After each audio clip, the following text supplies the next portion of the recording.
রাষ্ট্রপতির ভূমিকাটা কি থাকবে এই প্রধান উপদেষ্টা যখন ঘোষণা করবেন তখন কি ধরেন রাষ্ট্রপতির পদ খারিজ হয়ে যাবে কিনা, আমাদের প্রধান সেনাপতি বা সেনাবাহিনী খারিজ হয়ে যাবে কিনা, এরকম অনেক প্রশ্ন আসছে। আসলে কি দাঁড়াবে যখন এটা প্রধান উপদেষ্টা ঘোষণা করবেন?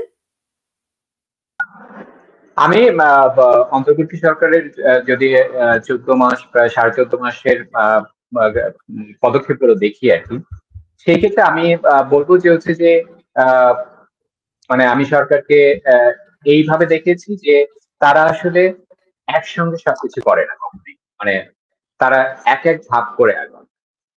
হ্যাঁ, মানে ধরেন হচ্ছে যে আপনি দেখবেন যে যমুনার সামনে হঠাৎ বিক্ষোভ হলো আওয়ামী লীগ নিষিদ্ধের। হ্যাঁ, তখন সরকারের পক্ষ থেকে বলা হলো যে হচ্ছে যে এটা আসলে আন্দোলনের শক্তি প্রচন্ড চাপ আছে। তারপর তারা একটা ঘটনা মানে করলো, কিন্তু আপনি এর আগে দেখবেন কিন্তু হচ্ছে যে অনেক উপদেষ্টা, আইন উপদেষ্টা থেকে শুরু করে ইভেন প্রধান উপদেষ্টা পর্যন্ত বলেছিলেন, মানে বিভিন্ন ইঙ্গিতে বলেছিলেন যে আসলে আহ মানে দল নিষিদ্ধের পক্ষে তারা নাই, ইভেন বিএনপির পক্ষ থেকে বলা হয়েছিল। তো এইগুলো বলা হয়, কিন্তু তারপরে দেখবেন যে আরেকটা পরের ধাপগুলো আসে। এটা হচ্ছে আমি দেখি যে এই সরকারের এক ধরনের স্ট্র্যাটেজিক্যাল মুভ আর কি। তো আমি মনে করি না যে হচ্ছে যে অধ্যাপক ইউনূস যদি হচ্ছে এই ঘোষণা দেন তার সঙ্গে সঙ্গে হচ্ছে যে রাষ্ট্রপতি পদ তারা বিলুপ্ত ঘোষণা করবে বা অন্যান্য পদক্ষেপ গুলো নেবে, সেটা হয়তো নেবে না। কিন্তু আপনি আসলে আলটিমেটলি এর মধ্য দিয়ে রাষ্ট্রপতি পদকে কি বলে অঘোষিত ভাবে আপনি আসলে বিলুপ্তই করলেন। মানে তার কর্তৃত্ব, মানে তার সাংবিধানিক যে কর্তৃত্ব, সেই জায়গা থেকে তাকে আপনি আসলে একটা সাধারণ একটা পদে নামিয়ে আনলেন, যেই পদে হচ্ছে যে উনি হয়তো থাকবেন বঙ্গভবনে, কিন্তু এই ঘোষণার পরপর এই অন্তর্বর্তীকালীন সরকারকে কি বিপ্লবী সরকার বলা হবে? না, সেটা তারা প্রথমে বলবেন না। প্রথমে বলবেন না, কারণ হচ্ছে যে জিনিসগুলো হচ্ছে যে আহ এটার মানে সামনে তো এক ধরনের নির্বাচনের কথা বলা হচ্ছে, ফেব্রুয়ারি পর্যন্ত আপনাকে যেতে হবে, টানতে হবে বিষয়টা। ফেব্রুয়ারির পর আপনি হয়তো পরবর্তী যদি নির্বাচন না হয় তাহলে পরবর্তী অংশগুলো হয়তো স্টেজ হতে দেখবেন আর কি। কিন্তু আমি এখন যেটা মানে আমার কাছে খুবই মানে এখন এই এই ঘোষণার পর মানে এই সিদ্ধান্ত যদি বাস্তবায়িত হয় তাহলে আসলে বিএনপির পক্ষে মানে আপা যেটা বলছিলেন যে বিএনপি আসলে চায় যে কোনোভাবে একটা নির্বাচন হয়ে যায়, সেই জায়গায় আর বিএনপি থাকা সম্ভব হবে কিনা, মানে সম্ভব হবে মানে আমি আগেও একটু আগেই বললাম যে বিএনপি যদি ধরেন গণভোট হয়ে এই ধরনের সংবিধান একটা অনুমোদন প্রাপ্ত হয়ে আগে মানে 3 ফুটে বাচ্চা বেরিয়ে থাকে, তাহলে আপনি পরবর্তী সময় হচ্ছে যে বিয়ে আপনার হয়ে গেল কিন্তু আপনি বাচ্চা আসবেন করবেন কিভাবে যদি এটা প্রকাশ্য ভাবে জিনিসটা ঘটে থাকে। ঠিক আছে, ওই ওই সমস্যাটা এখন পড়ার জায়গা তৈরি হয়েছে। তার এখন সেটা কি আসলে বিএনপি চাওয়া বা না চাওয়ার উপর মানে তার নির্বাচনে যাওয়া বা না যাওয়ার বিষয়টা নির্ভর করছে, বিষয়টা আমার সেরকম মনে হচ্ছে না। আমার মনে হচ্ছে যে আসলে বিএনপি যাতে নির্বাচনে নিজে থেকেই না যেতে চায় আর কি, বা নিজে থেকে গেলে আসলে তার কোনো লাভ না হয়, সেই জায়গাটা তৈরি হয়েছে এর মধ্যে দিয়ে। এখন সেটা তৈরি করা হয়েছে কিনা সেটা একটা বড় প্রশ্ন আর কি। জি, আমি একটা বিষয় অ্যাড করি। এই আমার কাছে যেটা মনে হয় এই জুলাই সনদ বাস্তবায়ন বা জুলাই সনদ এই যে বা সংবিধান, এগুলো নিয়ে আসলে তারা অনেক কিছু আড়াল করছে, এগুলো নিয়ে আমাদের ব্যস্ত রাখছে, বেশি কিছু না। এগুলো নিয়ে তারা জানে যে তারা দীর্ঘমেয়াদে থাকবেও না, তাদেরকে বের করা হবে, বের করার আগেই তারা যত যা কিছু করার করে ফেলছে। একটা বিষয় কিন্তু খুবই একটা ঘটনা কিন্তু ঘটে গেছে বা ঘটছে এখন পর্যন্ত চলমান আর কি। পাকিস্তানের মারকাজি জামিয়াত আহলে হাদিসের জ্যেষ্ঠ আলেম ও জামায়াত উদ দাওয়ার প্রধান হাফিজ সাইদের ঘনিষ্ঠ সহযোগী ইফতেহাম ইলাহি জহির, সে অলরেডি জয়পুরহাট, তারপর নওগাঁ, তারপর রাজশাহী, রংপুর, ওই ওই সাইডটাতে, ওই বেলটাতে, মানে সীমান্ত অঞ্চলগুলোতে সে ধর্ম প্রচারের নাম করে সে কিন্তু সেখানে মুভ করছে। এবং এটা আমরা আশঙ্কা করছি যে এটা আসলে প্রক্সি সিগন্যালিং যেটাকে বলে, মানে কোনো কিছু ঘটনার আগে সেই জায়গাটার পরিস্থিতি যাচাই বাছাই করা। এবং আমরা জানি যে এইভাবে ধর্মের মাধ্যমে খুব সহজে কিন্তু সাধারণ মানুষের সঙ্গে একটা সেতু তৈরি করা যায়। সেই সেতুটাই কিন্তু তৈরি হচ্ছে সীমান্ত এলাকায় কেন, এবং ওই এলাকাগুলোতে কিন্তু এর আগে ভারতীয় গোয়েন্দা সংস্থার প্রধান এসেছিলেন আমরা জানি, উনি ভিজিট করেছিলেন, সেই জায়গাটা সে যাচ্ছে। এদিক দিয়ে পাকিস্তান সেনা বাহিনীর শীর্ষ কর্মকর্তারা আমাদের দেশে আসছেন। তাদেরকে আমরা বাঁশের লাঠি দিয়ে ঠেঙিয়ে বিদায় করেছি বাংলাদেশ থেকে, তারা নাকি আমাদের আবার প্রশিক্ষণ দিতে আসছেন। তো যাকে আপনি বাঁশের লাঠি দিয়ে বিদায় করেছেন সে আপনাকে কি সামরিক প্রশিক্ষণ দিবে, তার কাছ থেকে আপনি কি প্রশিক্ষণ দিবেন? তো এই যে পাকিদের মানে সব ধরনের আনাগোনা এবং এই যে সনদ, জুলাই সনদ একটা খেলা, এটা জাস্ট খেলা, এটাকে নিয়ে আসলে বিএনপি কে ব্যস্ত রাখা হচ্ছে।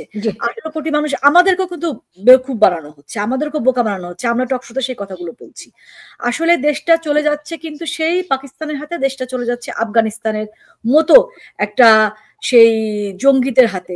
এবং তার প্রমাণ আমরা কিন্তু এই যে একজন কমেন্ট এসছে, সীমান্ত এলাকায় রিক্রুটিং চলছে, হ্যাঁ, এবং তারা তো প্রকাশ্যে ঘোষণা দিয়েছে তাদের কত লক্ষ লোক আছে যারা আসলে যুদ্ধ করবার জন্য সামর্থ্য রাখে, এবং সেই প্রক্রিয়া কিন্তু শুরু হয়েছে। সো এগুলো সংবিধান কিচ্ছু থাকবে না সুলতানা, এগুলো কিচ্ছু না, এগুলো জাস্ট আমাদেরকে হাতে মোয়া ধরানো হচ্ছে। কিন্তু এটা যেটা করবে আমাদের সেই বিদেশি শক্তি, তারা তাদের আখের গুছাবে, তাদের কাজ হচ্ছে এইটুকুন, তাদের আর কোনো কিছু দরকার নাই। যেটা আওয়ামী লীগ থাকলে জীবনও সম্ভব হতো না। তারা আমাদেরকে বহুবার প্রস্তাব দিয়েছেন, আমাদের মাননীয় প্রধানমন্ত্রী শেখ হাসিনা একটু রাজি হননি। উনি বলেছেন ওনার জীবন থাকতে বাংলাদেশের 1 ইঞ্চি ভূমি উনি ক্ষতিগ্রস্ত হতে দিবেন না, যার ফলে কিন্তু আওয়ামী লীগ আজকে ক্ষমতায় নেই, বা ক্ষমতা থেকে তাদেরকে দূরে সরিয়ে রাখা হয়েছে। আমরা দেশে থাকতে পারছি না, এটা কিন্তু একমাত্র এটাই কারণ। এবং আমি এটা দায়িত্ব নিয়ে বলছি যে আমাদেরকে মানে প্রত্যক্ষভাবে পরোক্ষভাবে এই প্রস্তাব অসংখ্যবার দেওয়া হয়েছে, আমরা মাননীয় প্রধানমন্ত্রীকেও জানিয়েছিলাম। তো তারপর মানে এই পরিস্থিতিতে আসলে বিএনপির অনেক বড় একটি ভূমিকা রাখার প্রয়োজন এবং সুযোগ আছে। কারণ দেশের মোট জনসংখ্যার 18 কোটির আমরা মিনিমাম যদি ধরি 40% আওয়ামী লীগের ভোটার, এটা হচ্ছে মিনিমাম, মানে আপনি কোনোভাবে এখান থেকে কমাতে পারবেন না। বাট আমি বিশ্বাস করি 5ই আগস্টের পরে এটা আরো বেড়েছে। তো আওয়ামী লীগ বিএনপির ভোটের পার্সেন্টেজ বা সমর্থনের পার্সেন্টেজ যদি বাদ দেন, বাকি থাকে কয় পার্সেন্ট? বাকি কয় পার্সেন্ট? তাদের হাতে কিন্তু দেশটাকে তুলে দেওয়ার একটা ষড়যন্ত্র চলছে। কারণ তাদের হাতে দেশটা থাকলে আপনি এই দেশটাকে নিয়ে যা ইচ্ছে তাই করতে পারবেন। আমরা আসলে একটা ভূ রাজনৈতিক একটা যে ষড়যন্ত্র চলছে, একটা মেরুকরণ করার চেষ্টা করা হচ্ছে, আমরা সেটার শিকার। বাংলাদেশ কিন্তু মানে শুধুমাত্র বাংলাদেশের কারণে আমরা টার্গেটেড তা কিন্তু না, আমরা অন্য কান্ট্রিকে যাতে হার্ম করা যায় সেটার জন্য আমাদেরকে একটা বেস বানিয়ে যেন অন্য কান্ট্রিতে ছড়ি ঘোরানো যায়, সেজন্য বাংলাদেশটাকে ব্যবহার করার ষড়যন্ত্র চলছে। জি জি, বুঝতে পেরেছি। তো সঞ্জয়, এইখান থেকে উত্তরণের পথ কি দেখেন? না, এখান থেকে আপনি যেটা বললেন যে অবশ্যই মানে আসলে সনদ বা অন্য কিছু যাই বলেন না কেন, এগুলো আসলে একভাবে মানে ডাইভার্ট করার চেষ্টা, মানে অনেকেই তো আশঙ্কা করে থাকেন যে হচ্ছে যে এর মধ্য দিয়ে ক্ষমতাকে দীর্ঘায়িত করা একটা প্রক্রিয়াকে। এবং আমি যেটা দেখি যে হচ্ছে যে এইটা বিএনপির অবশ্যই একটা বড় ভূমিকা রাখা দরকার, কারণ বিএনপির জায়গা থেকে এমন একটা জায়গায় তারা পৌঁছে গেছে যে এটা তাদের পক্ষে আসলে গেলা সম্ভব না। যদি গেলে তাহলে বিএনপি রাজনৈতিক ভাবে বিপন্ন হওয়ার যে সম্ভাবনা, সেই সম্ভাবনাটা আসলে বাড়বে। এবং তার আমরা তো এর আগেও দেখেছি যে তাকে আসলে গত 14 মাস এসে বিভিন্নভাবে আত্মসমর্পণ করেছে, সেই আত্মসমর্পণের ফল কিন্তু ভালো হয়নি। ইভেন আপনি দেখেন যে ইশতাকের মতো একজন জনপ্রিয় নেতাকে তাদের আসলে এক অর্থে রাজনৈতিক ভাবে বলি দিতে হয়েছে। তো এই বলিদান প্রক্রিয়া বিএনপি কতটা রাজনৈতিক ভাবে লাভবান হচ্ছে সেটা আমি ঠিক জানি না, তবে আমি দেখি যে বিএনপি নানানভাবে ক্ষতিগ্রস্তই হয়েছে আর কি। তো সেই জায়গা থেকে এই মুহূর্তে যেহেতু সে হচ্ছে সরকারের একজন স্টেক হোল্ডার, মানে বড় ধরনের স্টেক হোল্ডার, সেই জায়গা থেকে তাকে মানে এই বিষয়টা নিয়ে অনেক বেশি সতর্ক হওয়া দরকার। এবং পাশাপাশি হচ্ছে যে অন্য যে দলগুলো, আমরা যদিও বামপন্থীদের নিয়ে অনেক আলোচনা করি বা হচ্ছে তাদেরকে নিয়ে কৌতুক করি অনেক ক্ষেত্রে, তারা আসলে মানে গত মানে বেশ কয়েক মাস ধরে বা বেশ মানে মানে অনেক দিন ধরেই আর কি তাদের মানে কোন ধরনের মানে সুনির্দিষ্ট কোনো জায়গা আমরা খুঁজে পাইনি। সেই জায়গাগুলোতে আসলে বামপন্থীদের একটা বড় ধরনের ভূমিকা রাখা উচিত। কারণ হচ্ছে যে সর্বোপরি যেটা আপনি আমি বা তোমাপা যেটা সবাই আমরা একমত যে জায়গায়, সেই জায়গা হচ্ছে যে আমাদের আসলে বাংলাদেশ হচ্ছে চূড়ান্ত ঠিকানা। এই চূড়ান্ত ঠিকানার জায়গাটিকে আমাদের ধরে রাখা উচিত, রক্ষা করা উচিত। এর বাইরে তো আমাদের কোনো ঠিকানা নাই। আসলে আপনি যেটা বলছেন যে একটা নেগোসিয়েশন কিনা। আমি আসলে নেগোসিয়েশন বলতে চাই না, আমি দেখতে চাই যে হচ্ছে যে যেই কথাগুলো আজ আমরা নতুন করে উঠে দেখছি সেই কথাগুলো একদম 7-8 মাস আগে বা 1 বছর আগে কিন্তু আসলে কোনো না কোনো ভাবে এই সরকারের একদম যারা ঘনিষ্ঠ বলয়টা যেটা, সেইখানে কিন্তু এই কথাগুলো উচ্চারিত হয়েছে। মানে হচ্ছে যে বিপ্লবী সরকার কিভাবে হবে, সেখানে হচ্ছে যে অধ্যাপক ইউনূস আসলে কিভাবে অভ্যুত্থানের মাধ্যমে একমাত্র ক্ষমতাধর ব্যক্তি হয়ে উঠেছেন বা তার তার প্রতি এক ধরনের আছে আর কি। এই বিষয়গুলো কিন্তু আসলে পুরনো কথা। আমরা দেখতে পাচ্ছি সেই পুরনো কথাগুলো আবার নতুন করে আজ থেকে হচ্ছে যে যেটা 1 বছর আগে ছিল সেটা আবার নতুন করে উঠলো এই নভেম্বরের আগে, মানে 10-12 মাস পর আবার উঠলো, এবং সেদিকেই আমার মনে হচ্ছে জিনিসটা আসলে নিয়ে যাওয়া হচ্ছে এখন পর্যন্ত। আমি এই সুপারিশগুলো কয়েকটা বিষয় আমার কাছে খুব পরিষ্কার না, আমি বুঝি নাই, আমি সেগুলো নিয়ে আলোচনা করবো যে আপনি রুমাপার সঙ্গে যদি পরবর্তী আলোচনা করেন, তারপর আমি সনদ।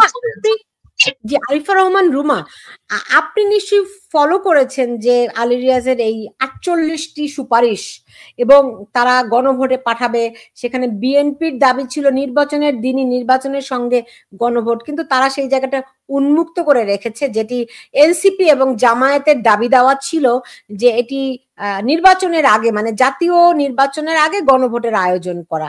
সেই জায়গা তারা দুদিকে উন্মুক্ত করে রেখেছে। আলটিমেটলি তারা কাকে সন্তুষ্ট করতে চাইলো? রুমা, আপনার কথা শুনতে পান, আপনি আনমিউট করতে হবে আপনার মাইক্রোফোন। ধন্যবাদ সুলতানা। তারা আসলে নিজেদেরকে সন্তুষ্ট করতে চাইছে, এর বাইরে তাকে আর কারো সন্তুষ্ট করার কোনো প্রয়োজন আছে বলে আমার মনে হচ্ছে না। গায়ের জোরে ক্ষমতা দখল করেছে, ক্ষমতা দখল করবার জন্য দেশের শত শত হাজার হাজার নিরীহ ছাত্র জনতা পুলিশ হত্যা করেছে, এবং সেটাকে স্থায়ী করবার জন্য, দীর্ঘস্থায়ী করবার জন্য যা যা কিছু করবার তারা করেছে। বিএনপি যে বোকা সেটা আমরা আগেই বলেছি, আমরা নানা ধরনের কথা বলেছি যে বিএনপি আসলে বোকা, আর তারা হয়তো এখন ফিল করতে পারছে যে